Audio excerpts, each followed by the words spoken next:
King of P-Pop, SB19, ex Kapuso, Drama King, Dennis Trillo, Green Bones. Okay, so naka-upload po yan sa channel ng GMA Pictures na mayroong 219,000 subscribers. Okay, so first time kong gagawa ng reaction video sa channel nga po ng GMA Pictures. Hindi pa ako nakakapag-subscribe. Mamaya after nating panoorin, automatic subscribe natin to. At the same time, syempre like natin yung pinaka-video. Okay, so meron na po itong 26,000 views sa loob ng 17 oras pa lamang. Okay, so interview ni Dennis Trillo dito nga po sa ating Mahalima sa patungkol sa movie ng Green Bones nga po, na kung saan is ginamit yung kantang Niebe ng ating Mahalima SB19. Okay, so kung gusto mo tong panoorin din ng dire-diretso, nasa description yung pinaka-link niya, i-click mo yan para direktang mapunta ka sa video na to. Mapanood mo nang walang cut this time kasi reaction video, kaya ikakat-cut natin to ng bahagya lang naman po. Okay, so kung gusto mo rin ng ganitong klaseng content, syempre wag mo kakalimutang i-like yung video na to, i-subscribe yung channel ko kung bago ka pa lang, click notification bell para ma-update kita kada may lalabas akong ganitong klaseng reaction video. Okay, so wag na natin patagalin, i-play na po natin ang Kings of P-Pop, SB19 ex Kapuso, Drama King, Dennis Trillo, Green Bones. Let's go! Kasi po di ba sa chicken, merong bone na, ano po yun sa chicken, di ba? Hindi, totoo po, wishbone, di ba?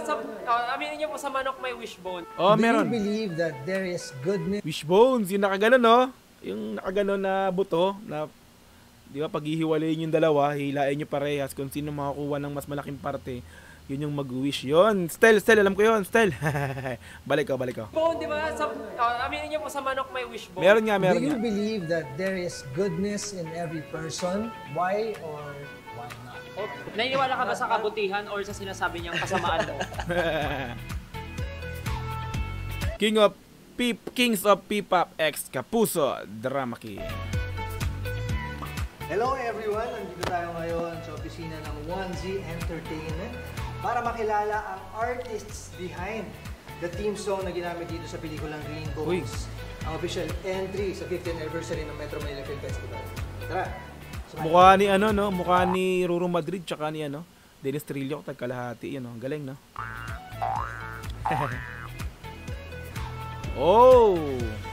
So 1Z Entertainment Studio, pinuntahan na rin ni Dennis Trillo. Nung last time nagbigay tayo ng reaction videos kaya sa interview ni Vice Ganda sa ating Mahalima, pinuntahan din ni Vice yung 1Z Entertainment para interview yung ating Mahalima. So this time si Dennis Trillo naman, wow, grabe, sila talaga pinupuntahan. Hello SB19! Kamusta? Nagulat eh, no? Hello, Josh. Grabe, napapanood lang po namin ngayon ah. Justin. Kasama niyo pa po si Tax. Del. Hindi po namin na-expect na nandito kayo kahit may mic kaming hawak. Kay Stel ang kulit eh. Del. Hindi po namin na-expect na nandito kayo kahit may mic kaming hawak. Ako rin pala may magdahawak. Yung mga camera sa harapan natin. Pero nga pala, bago ang lahat, gusto ko lang kayo i-congratulate dahil kinukwento ko sa kanila kanina. Una ko kayo napanood sa isang event sa GMA. Siguro mga pandemic pa yon, pero ngayon, wow, tingnan niyo yung mga sarili niyo. You've come a long way. Congratulations talaga. Happy for your success. Congratulations din po. Welcome po pala sa One. Welcome po. Ngayon, may sarili na kayong studio. Yes! Ganyan na sila ngayon. Alam niyo po yung kwento niya, dati lang sa stock room lang kami nag-practice. Pero tsaka po, tayo po talaga naging inspirasyon namin mula nung mulawin pa. Kaya ngayon nandito na po, lumipad po kami. Alam ko napaka-busy ninyo today, pero salamat pinagbigyan niyo ako. Magkukwentuhan lang tayo, guys. Tara, okay lang ba yan? Anong naging inspirasyon niyo sa pagbuo ng kantang Niebe? Yeah. Yung magandang tanong. Po yung Niebe, yun nga po, a year ago na-release namin siya. Tapos, nasa tour po kami. Alam ko naman po kasi syempre tayo lahat tayo may mga reason kung ba't natin ginagawa natin yun. Magtatrabaho, makaipon, and parang syempre malayo po kami sa family namin nasa US ata kami. Pero habang inaabot natin yung mga pangarap natin, parang na-realize lang po na parang may realization na meron din tayong mga bagay na hindi nagbibigyan ng pansin. Yung katulad yung pakikipag-connect natin sa families natin, yung mga bagay talaga na nagmamatter sa buhay natin. So, ayun po, na parang through that song, gusto namin sabihin na parang kahit na magkakalayo tayo, kahit na hindi tayo magkakasama ngayon, parang umaasa ako na darating yung time na magkakaroon tayo ng pagsasalo-salo, tapos matutunaw din po lahat ng niebe. Yun po yung parang coldness or yung parang yearning na nararamdaman mo kapag nagkakalayo kayo ng family mo or Grabe, lalim talaga mag-isip ni Pablo, no? Biro mo na isip pa niya yun, no? Siyempre, pag natunaw ang niebe, sabihin, tapos na yung parang, parang sakit, parang ganun, no? Pag kumbaga, walang problemang hindi susolusyonan. Parang ganun yung pinaka-meaning niya. Kasi matutunaw din ang niebe. Matapos din ang pagsasakripisyo. Matapos din ang problemang kinakaharap mo kung meron man. Di ba ang galing pa? Parang yearning na nararamdaman mo kapag nagkakalayo kayo ng family mo or someone na talagang tinuturing mo na importante sa buhay. Malalim talaga, no? Nabasa ako na Kung may problema kang kinakaharap ngayon, matatapos din yan. Ganun yung pinakang naiisip ni Pablo dun sa kantang yun. Niebe, pag natunaw, tapos na. Di ba para lalim, no? Grabe. Tinuturing mo na importante sa buhay. Lalim. Sino yun? May nabasa ako na itong Lalim. niebe daw, kaya ito yung ginamit ninyo. Dahil yung luha pala, pag tinignan mo siya under a microscope, para siyang snowflake. Totoo ba yun? Yung ba talaga yung intention nyo? Kaya niebe yung Sabagitin mo yan. o nagkataon mo. Actually, lahat po ng naiisip ng tao, pinlano po namin yun. Kasi Talaga? Galing. advance po kayong mag-isip. Very So ano naman ang tanongin ko kayo, anong mga naging reaction ninyo nung malaman ninyo na gagamitin tong kanta na to, itong niebe dito sa pelikulang Green? Yan. Of course, sobrang honored po kami na kasi dati po kasi nung kakasimula pa lang po namin, it's something that we dreamed of na parang ano kaya no pag yung pag yung sariling kanta natin ginamit na sa movies or sa series ganun. Uy, So now kinikilabutan ako. Wait lang. Background na naman yung niebe. Nagkasalita pa sa... Kumbaga sinasabayan pa yung pagsasalita ni Ken eh. Nakakakilabot naman. sariling kanta natin ginamit na sa movies or sa series ganun. So now that it really happened, now that it's really happening to us, yung mga ganong klaseng bagay, yung craft namin ginagamit na for something, especially sa mga movies mo na mga actress and actors na talagang tinitinigilaan po namin na pinapanood namin dati pa, ang iniidolo namin. So it's very, sobrang hindi po siya kapani-paniwala. Sometimes we think about like, sobrang thankful po kami dahil nagustuhan niyo po yung niebe na kanta. At napili niyo po na ilagay sa movie niyo po. Kaya maraming salamat. Sobrang thankful po talaga na. Oo, thankful din kami. At syempre, hindi lang sa pelikulang to, kundi mamalala niyo, ginamit niyo kanta nila kasama ko Ben and Ben sa Pulang Araw naman. Yes po. Ako na rin. Ben. Ako sa trailer niya eh. Sa trailer. Bilang pumasok niya. Nakakaiyak ko na. Makakatawa kasi babasa talaga ako ng comments. Nakita ko yung mga comments ng tao. Nung pagpasok pa lang ng niebe, yung nagahan pa lang. Yes, true. Palang Kahit ako. kinikilabutan na talaga sila. Totoo yan. Saktong. Kahit nga ako, naririnig ko pa rin yung, may background. Kinikilabutan pa rin ako. Iba talaga ang niebe, grabe. Palang kinikilabutan na talaga sila. Saktong tono. Pasok. Kinilabutan talaga sila. Kaya nakakatuwa na ganun talaga yung reaction nila. At nakadagdag dun sa yung sa intention namin na talagang maramdaman ng mga tao. Kinilabutan po ako kahit yung pala yung narinig ko. Kasi parang, Totoo yun. yung sa first po na dinrap nyo na teaser, yung parang, yung scenery lang po yung kita, tapos may naglalakad. Kayo po yun ba yung naglalakad? Tapos yung music lang po nag-play. Parang, super curious po agad sa audience kung anong meron dun sa story. Tapos narinig yung music. Parang, Grabe. nag-iwan agad siya ng mark na Yes, something interesting agad po siya. Tapos, nung napanood ko po yung trailer talaga, yung mismong buong trailer na dinrop, ang naisip ko lang po agad dun, sabi ko, grabe, parang kahit naman yung song na Niebe, iba yung intention niya nung lyrics, pero kahit sa ibang klaseng kwento mo siya ilagay or ipatong, Pwede. didikit at didikit po siya. Kasi actually, bukod po sa mensahe ng kanta, ang importante rin po kasi yung emotion na nadadala yung tao yun po yung mahalaga eh. And super, ano po, tawag doon, goosebumps, yung naramdaman ko po talaga doon sa... Hanggang ngayon, goosebumps ako. May background kasi. Ayun hinikilabutan ako pa rin.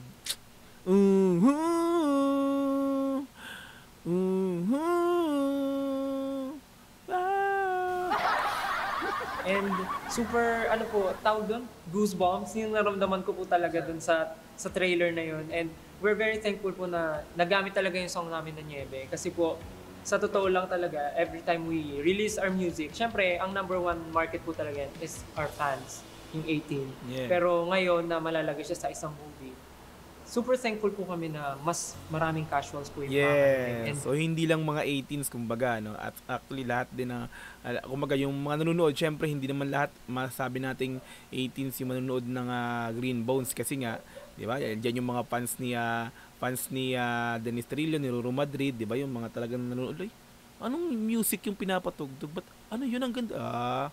May bago na naman tayong magiging may bagong 18 na naman, Matic. Let's go.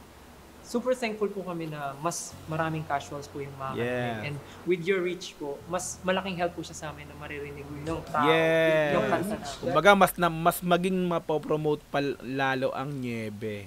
At at the same time, syempre, ang mahalima ang SB19. Sino kumanta niyan?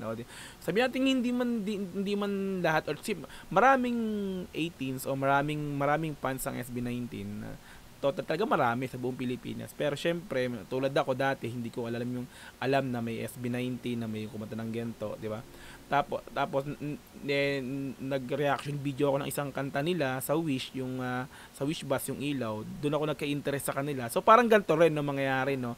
So marinig, ano yung background music niyon? Sino kumanta ng SB19? Ngayon, magkasaliksik ngayon yung mga bago nakakarinig ng kanta na yun. Ay, ito pala sila.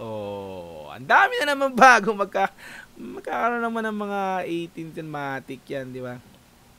Kaya laki pasalamat din sa sa Green Bones na ginamit yung yung Niebe ng SB19. Gumanda yung movie dahil sa Niebe, kumbaga mas lalong lalaki naman yung pinakang fandom o yung magiging fan or magkakaroon ng dagdag 18s naman para sa SB19. Yeah, parehas nagkaroon ng benefit dito sa Green Bones na to, di ba? Salute! Ang galing. With your reach po, mas malaking help po siya sa amin na maririnig yung tao, yung kanta na. Dahil yung mga fans na talaga, marami talagang paborito tong Niebe. Natuwa sila. Sabi natin pinaka-underrated na kanta, ba't yung nabigyan ng highlight? At, highlights talaga. At nagamit ito sa perfect na project.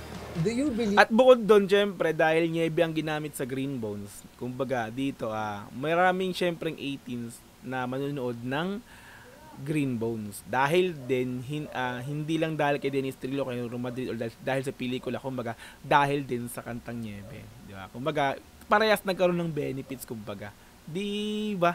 Nagkaroon ng mas lalong magiging manonood ng Green Bones dahil sa kantang Niebe ng SB19. Di ba?